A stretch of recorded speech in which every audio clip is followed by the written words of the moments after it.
1857 की क्रांति की नायिका वीरांगना उदा देवी पासी बहुत ही शक्तिशाली महिला थीं, जिन्होंने 36 अंग्रेजों को मौत के घाट उतार दिया। वीरांगना उदा देवी पासी जी की जयंती 14 अप्रैल को पूरे भारतवर्ष में बहुत ही धूमधाम से मनाई जाती है। उदा देवी पासी एक भारतीय स्वतंत्रता सेनानी थी, जिन्होंने 1857 के प्रथम भारतीय स्वतंत्रता संग्राम के दौरान भारतीय सिपाहियों की ओर से युद्ध में भाग लिया था। ये अवध के छठे नवाब वाजिद अली शाह के महिला दस्ते की सदस्य थीं।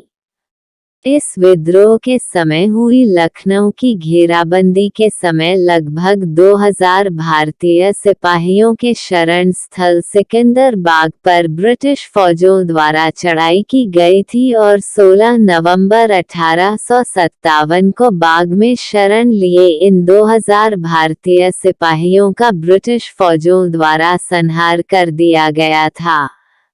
इस लड़ाई के दौरान उदा देवी पासी ने पुरुषों के वस्त्र धारण कर स्वयं को एक पुरुष के रूप में तैयार किया था। लड़ाई के समय वो अपने साथ एक बंदूक और कुछ गोला बारूद लेकर एक ऊंचे पेड़ पर चढ़ गई थीं। उन्होंने हमलावर ब्रिटिश सैनिकों को सिकंदर बाग में तब तक प्रवेश नहीं करने दिया था जब तक कि उनका गोला बारूद खत्म नहीं हो गया। उदा देवी के पति नवाब वाजिद अली शाह की सेना के एक सैनिक थे।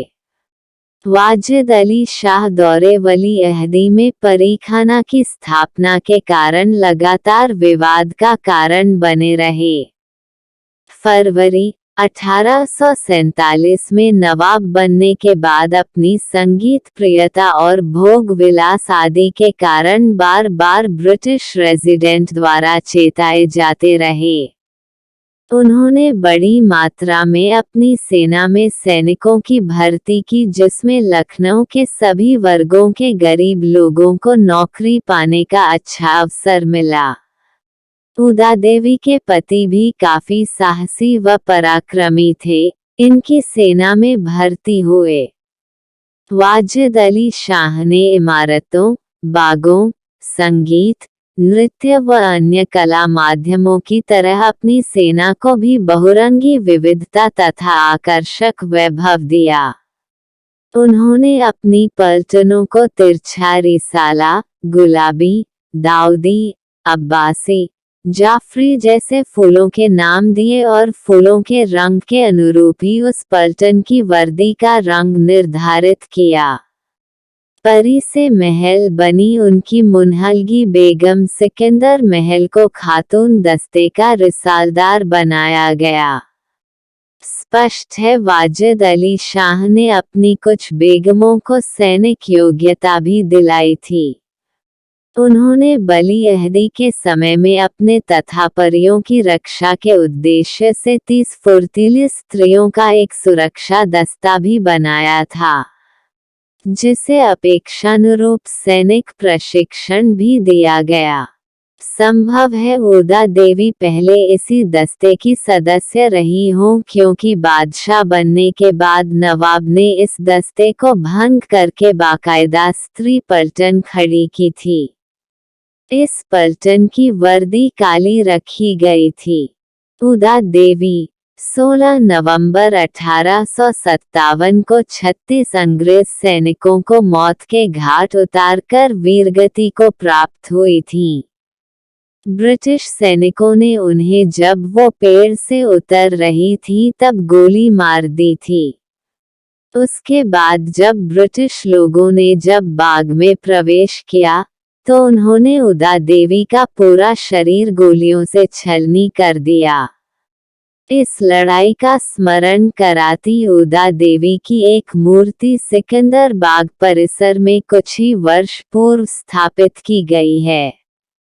सार्जेंट फॉब्स मिशेल ने सिकंदर बाग के उद्यान में स्थित पीपल के एक बड़े पेड़ की ऊपरी शाखा पर बैठी एक ऐसी स्त्री का विशेष उल्लेख किया है, जिसने अंग्रेजी सेना के लगभग 32 सिपाही और अफसर मारे थे।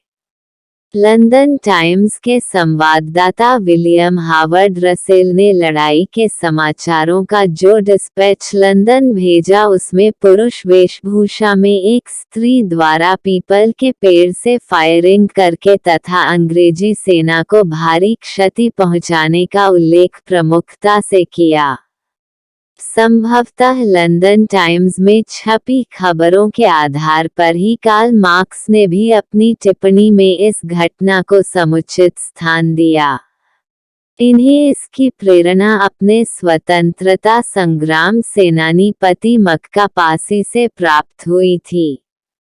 10 जून 1857 को लखनऊ के चिन्हट कस्बे के निकट इस्माइलगंज में हेनरी लॉरेंस के नेतृत्व में ईस्ट इंडिया कंपनी की फौज के साथ मौलवी अहमद उल्लाह शाह की अगुवाई में संगठित विद्रोही सेना की ऐतिहासिक लड़ाई में मक्का पासी वीरगति को प्राप्त हुए थे।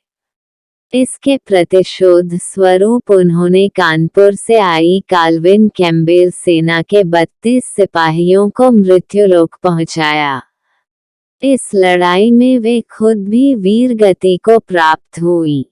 कहा जाता है इस स्तब्ध कर देने वाली वीरता से अभिभूत होकर काल्विन कैम्पबेल ने हेट उतारकर शहीद उदा देवी को श्रद्धांजलि दी।